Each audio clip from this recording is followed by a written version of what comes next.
안녕하세요. 장원구 기자입니다.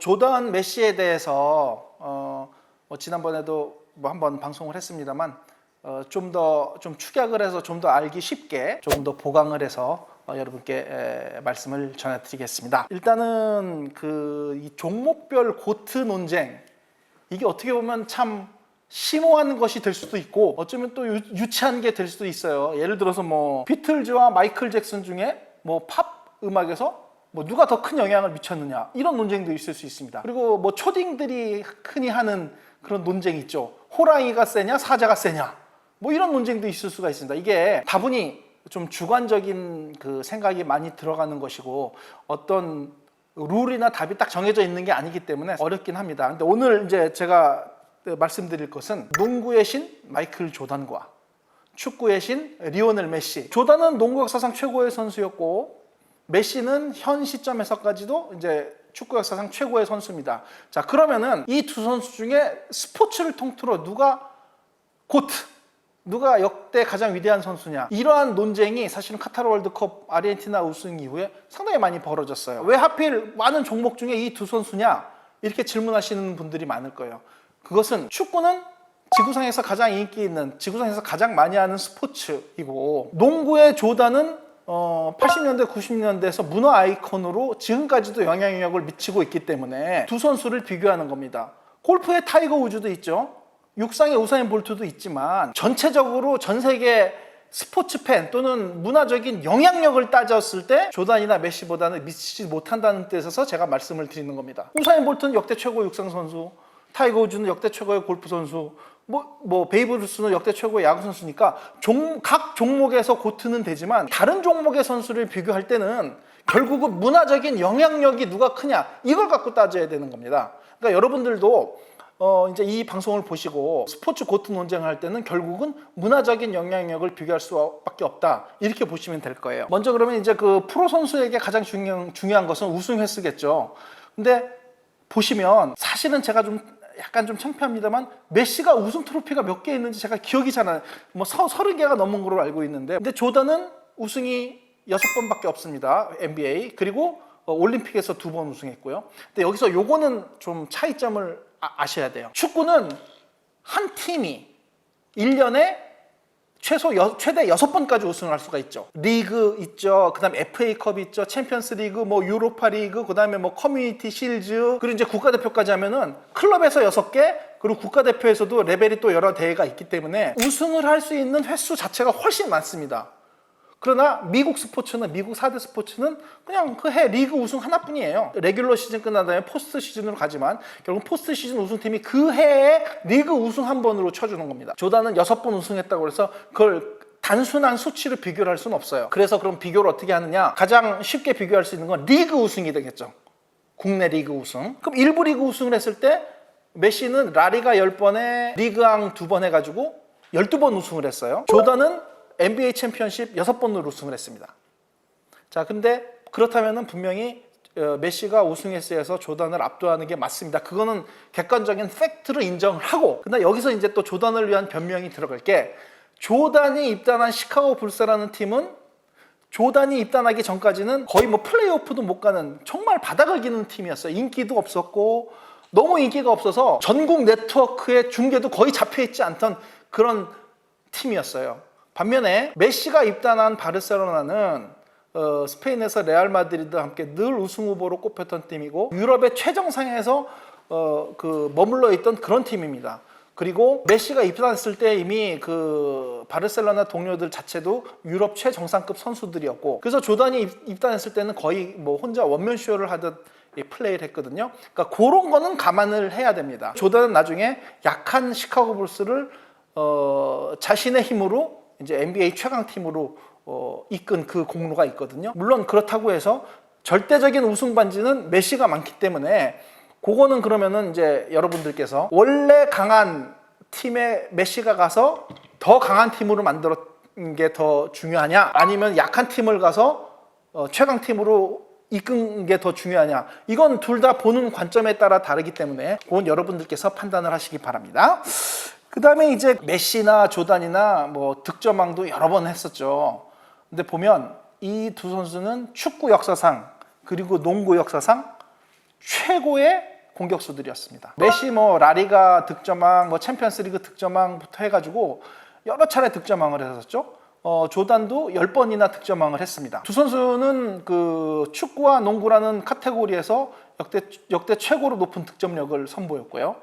중요한 것은 아주 슈팅 기술이 다양하다는 겁니다. 자, 먼저 메시부터 볼까요? 그럼 이제 농구 팬에게 메시에 대해서 이해를 좀 시켜드리겠습니다. 메시는 일단 혼자서 드리블로 다 돌파한 다음에 골문 앞에 가서 상대 골키퍼를 제치고까지 슛을 넣을 수 있습니다. 박스 외곽에서 드리블 치다가 몸을 휙 틀면서 중거리 슈팅을 날리죠. 그리고 이제 드리블을 하다가 만약에 골키퍼가 튀어나오면은 살짝 틱 올려주는 그 칩샷도 있고요. 축구 선수로서 발휘할 수 있는 모든 종류의 슈팅 기술을 다 발휘를 합니다. 조단도 마찬가지예요. 조단도 3점 라인 밖에서부터 드리블을 쳐가지고 페넌트레이션을 해서 자기보다 훨씬 키 큰 센터 위에서 덩크도 찍죠. 더블 클러치, 트리플 클러치까지 하죠. 중거리 라인에서 턴어라운드 페이드어웨이 슛을 포함해서 다양한 슈팅 기술을 선보입니다. 그리고 또 드리블을 치다가 바로 떠서 던지는 풀업 점퍼, 이것도 역대 최고 수준으로 평가받습니다. 그러니까 농구 선수로서 또 축구 선수로서 발휘할 수 있는 모든 슈팅 기술을 실전에서 자유롭게 다양하게 또 어떤 위기 상황에 맞춰서도 다 성공을 시킬 수 있는 그런 선수들이에요. 그리고 또 하나는 이 선수들은 결코 쉽게 넘는 슛이 없습니다. 뭐냐 하면 늘 상대 수비의 프레싱을 엄청나게 받는 가장 흔히 말하면 극악무도한 수비 상태에서 슈팅을 시도를 합니다. 그래서 이 슈팅 성공률 요것만 가지고 이 선수들을 평가하면 안 됩니다. 왜냐하면은 그 선수들이 슈팅을 할 수 있는 시츄에이션은 가장 어려운 상황에서도 슛을 던지는 선수들이기 때문에 조단이나 메시보다 단순 슈팅 성공률을 집계했을 때 높은 선수들이 꽤 있어요. 근데 그건 아무 의미가 없다는 얘기죠. 예를 들어서 우리 흔히 이제 축구 선수 중에 인자기 선수, 자리매김의 1인자죠. 그리고 옛날에 이탈리아 월드컵에서 득점을 했던 살바토레 스킬라치, 이런 선수들이 있는데 이 선수들 잘 주워 먹습니다. 잘 주워 먹는 것도 물론 큰 능력이지만 메시와 같은 그런 어려운 상황에서의 슈팅을 하는 선수들이 아니거든요. 그리고 농구에서도 와이드 오픈 상태에서 주로 그런 상태에서 슛을 던지는 선수들이 꽤 있어요. 그 선수들은 당연히 슈팅 성공률이 높을 수밖에 없습니다. 조단처럼 수비가 타이트하게 붙어서 턴어라운드 페이드웨이 슛을 하거나 밀집된 상태에서 페너트레이션에서 혼자 들어가서 슈팅을 하는 그런 고난도 슈팅을 하지 않는 경우라면 당연히 슈팅 성공률이 높죠. 그래서 단순한 필드골 성공률만 갖고는 그 수치만 갖고는 알 수가 없습니다. 어쨌든 이 두 선수는 축구와 농구에서 역대 가장 다양한 슈팅 기술을 지닌 선수다. 그래서 매우 공통점이 많아요. 그리고 또 하나 이 두 선수의 공통점이 있습니다. 간결한 볼 처리, 이거 매우 중요한 거예요. 축구에서 네이마르나 호나우지니오 이런 그다음에 벤 아르파 이런 선수들 보면요, 상대 수비 앞에서 막 현란하게 스텝 오버 하고 플립 여러 가지 다양한 기술, 고난도 기술, 우리 흔히 게임에서 보는 고난도 기술들 있잖아요. 그런 기술들을 막 시전을 해요. 근데 메시, 여러분들 메시 헛다리 짚기 하는 거 보신 적 있나요? 거의 기억이 없어요. 했겠죠. 근데 거의 기억이 없어요. 마르세유 턴? 기억이 없어요. 거의. 마르세유 턴을 해서 제치는 것과 메시처럼 간단한 페이크와 순간적인 순발력을 휙 제치고 들어가는 거, 어차피 상대 수비 제치는 건 똑같아요. 근데 마르세유 턴은 좀 더 고난도 기술이죠. 고난도 기술로 제치는 것과 그냥 휙 페이크로 제치는 거, 어느 게 더 실전에서 효과가 있을까요? 아주 간결한 동작으로 그냥 휙 제치고 들어가거든요. 근데 잘 보이지도 않아요. 어느새 제쳐 있어요. 그런데 골 처리를 화려하게 하는 선수들 있죠. 드리블이나 이런 턴 화려하게 하는 선수를 보면 앞에 수비수들이 있는데 거기서 막 딱 공 세워놓고 막 발을 전후좌우로 막 흔들면서 헛다리 짚기를 막 해요. 근데 상대 수비는 딱 이러고 있죠. 그럼 제치지 못하죠. 이건 그냥 효율성의 문제예요. 그렇다고 해서 메시가 그런 플레이를 못하는 선수는 아닙니다. 그런 플레이를 얼마든지 똑같이 할 수 있지만 실전에서 불필요한 동작을 다 줄여버리고 최대한 간결하게 플레이를 하는 거예요. 조단도 마찬가지예요. 농구 팬이 잘 아는 카이리 어빙 하이라이트 보면 정말 입이 쫙 벌어져요. 너무 화려해가지고 대단합니다. 자, 그런데 조단 플레이 하이라이트 보면 그런 플레이는 별로 없어요. 왜? 효율성이 우선이에요. 아까 그 메시와 다른 선수들 비교한 거 마찬가지. 조단도 효율적이고 간결한 플레이를 하는 겁니다. 조단이 그런 플레이를 못하는 게 아니에요. 할 줄 압니다. 그러나 실전에서 사용을 안 해요. 조단은 간결한 플레이 그리고 슛을 우선을 하는 선수이기 때문에 그런 볼 핸들링을 할 필요가 없다는 얘기죠. 조단이나 메시 화려한 볼 컨트롤을 못하는 게 아니라 할 줄 알지만 실전에서 간결한 플레이를 하기 위해서 안 하는 것이다. 제가 그거 분명히 말씀을 드립니다. 이제 뭐 메시와 조단을 위한 변명을 하자면 메시를 비판하는 사람들은 자 메시는 키가 작아서 헤딩 정말 못한다. 그리고 수비를 너무 안 한다. 안 뛴다. 그리고 너무 왼발만 사용한다. 뭐 이런 그 약점들을 들어요. 먼저 키가 작기 때문에 헤딩은 불리한 건 맞죠. 뭐 메시가 헤딩이 장기인 선수는 아닙니다. 근데 헤딩을 하는 순간은 매우 정확한 그 헤딩을 할 수 있고요. 그 다음에 수비를 안 한다. 이게 제일 많이 나오는데 현대 축구에서는 네덜란드 토탈 풋볼 이후에 공격수도 수비를 하고 수비도 공격을 하는 게 트렌드가 맞습니다. 맞지만 그래도 축구라는 종목의 특성상 공격수는 아무래도 공격을 훨씬 많이 하게 되고 수비수는 수비를 훨씬 많이 하게 돼 있어요. 농구는 딱 정확히 50대 50으로 수비와 공격을 다 잘해줘야 돼요. 근데 축구는 그게 아닌 거죠. 그리고 메시가 앞에서 하프라인 근처에 서 있으면 상대 수비진이 그 신경이 많이 쓰이겠죠. 그럼 한 2명 정도는 대기를 하고 있단 말이에요. 메시한테 굳이 억지로 수비를 시켜서 힘을 빼게 한 다음에 공격 때 응축된 힘을 발휘하지 못하게 하냐? 그건 비효율적인 거예요. 메시가 왜 수비를 할 필요가 있나요? 그냥 하프라인에서 자기 쪽에 오면은 거기서 체킹하는 정도만 해주면 되지 뭐 열심히 뛰어다니면서 수비를 할 필요는 없습니다. 그 다음에 왼발만 너무 많이 쓰느냐 얘기 나왔는데요. 메시는 그래도 오른발을 써요. 그리고 오른발도 정확하고 곧잘 씁니다. 진짜 극단적으로 왼발만 쓴 선수는 마라도나예요. 비율을 굳이 따지면 메시는 그래도 한 100 중에 95대 5 정도 비율이라면 마라도나 한 200대 1, 300대 1이에요. 거의 제가 마라도나 오른발 쓰는 걸 기억을 할 정도예요. 거의 안 씁니다. 그런 면에서 봤을 때 우리 손흥민 선수처럼 오른발 저는 손흥민 같은 선수는 거의 본 적이 없어요. 진짜로 오른발과 왼발이 그렇게 비율이 비슷하면서 파워도 거의 차이가 안 나는 거 이건 경이적인 선수입니다. 이제 조단에 대한 변명은 하나 3점 슛을 너무 못한다 이런 평가가 있는데요. 92년 NBA 파이널 그 포틀랜드하고 붙었을 때 그 감독이 이제 그 전날 인터뷰에서 조단 3점 못한다고 해가지고 열받아가지고 막 연습해가지고 그날 NBA 3점 슛 신기록을 세웠어요. 그리고 그 지금도 동영상이 있는데 3점 한 12개 던지고서 이렇게 어깨 들썩이는 그게 지금 유명한 동영상이에요. 만약에 조던이 지금의 스테판 커리와 같은 상황에 그 동료들이 막 만들어준 다음에 뭐 3점 슛 열심히 던지고 했다면은 조던도 역대급 3점 슈터가 될 수 있었을 겁니다. 근데 안 한 거다. 왜?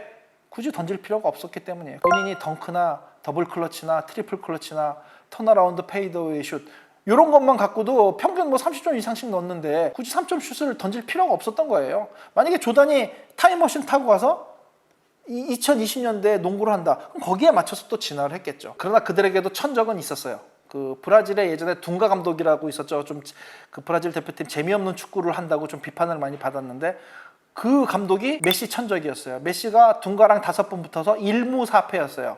한 번도 못 이겼습니다. 메시 축구 역사상 한 감독을 상대로 5번 이상 싸워서 한 번도 못 이긴 감독은 그 둥가 감독밖에 없습니다. 그러면 어떻게 플레이를 했느냐? 그 2007년 코파 아메리카 제가 취재를 갔는데요. 그때 아르헨티나 미드필드에 후안 베론, 리켈메, 마스체라노 이렇게 있었어요. 그래서 브라질이 어떻게 했냐면은 미드필드에 전사들을 내세워가지고 이 미드필더들을 완전히 꽉 묶어버렸어요. 파울도 하고 그래서 아예 볼이 메시한테 안 가게 했어요. 그리고 브라질을 공격할 때는 완전히 역습 위주로 가서 그런 형태로 5번을 경기를 해서 모두 성공을 거뒀어요. 조단의 천적은 예전 디트로이트 피스톤즈의 척 데일리 감독이라고 있습니다. 척 데일리 감독이 빌 레인비어, 데니스 로드맨, 또 아이지아 토마스 그래서 별명이 배드보이스였어요. 배드보이스였어요. 그때 디트로이트 피스톤즈가 어떻게 경기를 했냐? 돌아가면서 파울했습니다. 완전히 그냥 누르고 찍어 누르고 때리고 잡아당기고 꼬집고 막 그다음에 2명이 누르고 지금 농구에서는 상상도 못하는 플레이를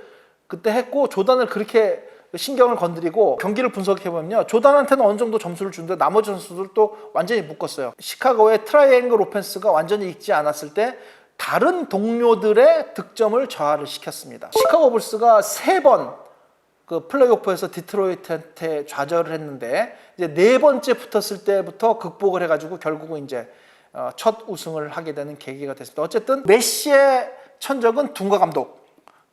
조단의 천적은 척 데일리 감독이었다. 요거는 제가 하나 이제 참고로 말씀드립니다. 이제 본격적인 얘기를 하겠는데 아까 제가 서두에 말씀을 드렸어요. 다른 종목의 선수를 어떻게 비교를 하느냐. 메시하고 조단이 뭐 농구로 승부를 걸 거예요? 아니면 축구로 하면서 승부를 걸 거예요? 그건 불가능하죠. 그냥 각자 최고의 축구 선수, 각자 최고의 농구 선수였어요. 문화적인 영향력으로 누가 고트냐, 그걸 따져야 된다고 제가 말씀을 드렸죠. 자, 조단이 역대 최고의 스포츠 선수가 될 수 있었던 거는 미국의 영향력이었어요. 1990년일 거예요, 아마. 소련이 무너집니다. 그 미국과 소련이 양대 산맥이 있었는데 소련이 무너졌어요. 그러면서 처음으로 맞이한 대회가 1992년 바르셀로나 올림픽입니다. 그때 1988년 서울 올림픽에 미국 대학 선발팀이 참가를 했는데 소련한테 져가지고 농구 3위에 머물렀어요. 그래서 그 데이비드 스턴 당시 NBA 커미셔너가 드림팀을 만들어서 그 NBA 농구 그 스타들을 조합을 해가지고 바르셀로나 올림픽에 가야 되겠다. 맨 처음에는 NBA 측에서 부정적인 그 시선이 많았는데 레리 버드와 매직 존슨이 적극적으로 나서가지고 마이클 조단도 이렇게 좀 설득을 하고 그래서 이제 드디어 드림팀이 완성이 됐죠. 미국과 소련의 냉전이 끝나고 처음 맞은 그 올림픽, 바르셀로나 올림픽, 거기에 상징적으로 출전한 팀이 드림팀이에요. 드림팀은 인류가 스포츠라는 어떤 그 문화 종목이 탄생한 이후에 등장했던 모든 구기 종목 팀 중에 가장 유명한 팀입니다. 여기서 제가 또 말씀드릴게요. 역대 최고의 팀 하면 이제 그 드림팀을 꼽는데 제가 여기서 말씀드린 최고라는 거는 영향력이 최고라는 거예요. 아니면 화제성. 1970년대 NBA 농구가 망할 뻔하다가 1980년대 레리 버드와 매직 존슨이 나오면서 부활하기 시작했고 1992년 바르셀로나 올림픽에 참석한 드림팀을 계기로 폭발을 한 겁니다. 농구의 인기가. 그때부터 월드와이드 스포츠로 된 게 NBA예요. 그리고 그 중심에 마이클 조단이 있었고요. 마이클 조단은 미국이라는 그 세계에서 가장 영향력 있는 국가에서 가장 유명한 스포츠 스타였고 드림팀으로 전 세계적인 스포트라이트를 받으면서 확 퍼져나간 거예요. 사실 그때 우리나라도 1992년 바르셀로나 올림픽 이후에 드림팀 경기를 받고 그 다음에 이듬해 슬램덩크라는 만화가 또 폭발적으로 인기를 끌었고 1994년에 장동건 시문화가 등장했던 그 마지막 승부 그게 나오면서 농구 인기가 팍 뜨기 시작했거든요. 사실은 그 출발점은 이 1992년 바르셀로나 올림픽의 드림팀이었다. 이렇게 말씀을 드리고요. 나이키에서 그 에어 조단 브랜드를 론칭을 했고 또 조단은 그 스페이스잼이라는 영화에도 출연을 했습니다. 1990년대 MJ 하면 마이클 잭슨과 마이클 조단이에요. 스포츠와 음악에서 세계에서 가장 영향력 있는 두 사람이 MJ라는 그 이니셜을 전 세계적으로 퍼뜨렸고 에어 조단 그 나이키 운동화부터 시작해서 에어 조단 브랜드가 전 세계 젊은이들의 문화 아이콘이 됐어요. 그 지금도 뭐 에어 조단 입고 뭐 농구화 신고 그러지 않습니까? 그리고 저 메시가 활약했던 파리 상제르맹에서도 에어 조단을 그 단복으로 입었잖아요. 그래서 이 지금까지는 영향력 면에서 아직까지는 메시가 조단을 못 따라갑니다. 그건 팩트로 인정을 해야 돼요. 현 시점, 제가 말씀드린 건 현 시점이에요. 아까 제가 말씀드렸죠. 그 조단은 그 문화적으로 가장 영향력이 큰 미국이라는 나라를 등에 업고 또 나이키라는 글로벌 업체를 등에 업고서 세계 스포츠 문화의 아이콘이 됐다. 자, 그러면은 메시는 뭐냐? 세계에서 가장 인기가 좋은 축구라는 종목을 등에 업고 2026년에 미국을 점령하러 갑니다. 큽니다. 월드컵의 의미는. 월드컵의 의미는 지구상에 존재하는 모든 스포츠 중에 가장 많은 사람들이 시청을 하는 종목이 월드컵이에요. 카타르 월드컵 결승전을 16억 명이 봤습니다. 생중계를. 그것과 필적하는 그 TV 중계 시청자 수를 제가 봤더니요. 암스트롱이 달 착륙을 했죠. 인류 사상 최초로. 그때 6억 5천만 명이 봤어요. 물론 그게 거의 한 50년 전이기 때문에 북미에 그 잘 사는 사람들만 텔레비가 있었고 사실은 그때 우리나라에서도 60년대 말이면 텔레비 없는 집이 더 많았을 때였습니다. 어쨌든 그때 6억 5천만 명이 그 시청을 했고요. 1985년에 아프리카 난민 돕기 라이브 에이드라는 음악 콘서트가 있었어요. 음악 페스티벌이. 그때 뭐 전 세계적으로 유명한 팝뮤직 스타들이 다 등장을 했는데 영국 웸블리 스타디움하고 필라델피아 스타디움 두 군데서 동시에 열렸어요. 시차를 두고. 그때 라이브 에이드를 시청한 사람이 15 5억 명이었다고 합니다. 1985년에. 닐 암스트롱의 달 착륙, 그 다음에 그 세계 모든 전 세계 팝스타들이 모두 모인 라이브 에이드 15억 명. 이거 외에는 월드컵 결승전을 능가하는 시청자 수는 없습니다. 지구상의 그 어떤 스포츠 종목도 그 시청자 수는 나오지가 않아요. 그 정도로 엄청난 그 인기를 끌고 있는 그게 월드컵이거든요. 메시가 만약에 2026년 북중미 월드컵 때 또 참가를 하고 이제 그때는 은퇴를 하겠죠. 은퇴를 하고서 이제 아디다스에서 좀 서포트를 해가지고 뭐 메시 브랜드도 좀 만들고 이제 미국이 월드컵을 계기로 축구에 이제 인기가 눈을 뜨게 된다면 그건 좀 상황이 많이 달라질 겁니다. 지금 애플 TV에서 인터 마이애미 경기 그 모든 중계권을 그 MLS 중계권을 사가지고 많은 돈을 투자를 했죠. 축구가 글로벌 스포츠이기 때문에 구글이나 아마존이나 뭐 이런 그 글로벌 IT 기업들이 분명히 월드컵과 관련해서 다양한 어떤 이벤트를 준비할 것 같고요. 메시가 그 2026년 월드컵에 참가해서 좋은 활약을 펼치고 은퇴를 물론 우승까지는 전 말하는 건 아닙니다. 본인의 유종의 미를 거두면서 좋은 인상을 남기고 미국 사람들한테 어떤 축구에 대한 인기를 다시 한번 각인을 시켜주고 그렇게 해서 은퇴를 한다면 그때부터 이제 고트 논쟁이 붙어서 결국은 이제 미국에서의 축구가 어느 정도 확산이 되느냐, 그리고 아디다스에서 어느 정도 좀 그 메시를 서포트 해주느냐, 그리고 글로벌 OTT 회사에서 메시에 대한 다큐멘터리나 영화를 비롯해서 얼마나 또 그 인발부가 돼서 메시를 홍보를 해줄 수가 있느냐, 이런 것들이 종합적으로 아마 영향을 많이 줄 것 같아요. 어쨌든 메시는 월드와이드한 스타이기 때문에 미국을 제외한 나머지 국가에서는 최고의 스포츠 스타로 인정을 받고 있거든요. 그렇다면 2026년 미국 월드컵을 계기로 그때부터 본격적인 고트 논쟁이 붙고 저는 뭐 그 이후에는 충분히 메시가 조던을 따라잡을 가능성이 생긴다. 저는 이렇게 보고 있습니다. 그러니까 일단은 그렇게 정리를 하겠습니다. 아직까지의 영향력은 조던이 위다. 그러나 2026년 월드컵 이후에 메시가 얼마든지 따라잡을 기회가 있을 것이다. 그리고 그것은 축구와 또 아디다스 두 항목에서 메시의 등을 얼마나 밀어줄 수 있느냐, 여기에 달려있다. 저는 이렇게 판단을 하겠습니다. 지금까지 그 조던과 메시의 어떤 공통점 그리고 영향력에 대해서 제가 말씀을 드려봤습니다. 뭐 여러분들이 각자 다 다른 생각을 가지고 계실 거예요. 혹시라도 제가 말씀드린 거에 좀 이의가 있으시거나 좀 마음에 안 드시더라도 저거는 저 사람의 생각이구나 이렇게 해주시고 봐주시면 감사하겠습니다. 긴 시간 시청해 주셔서 감사합니다.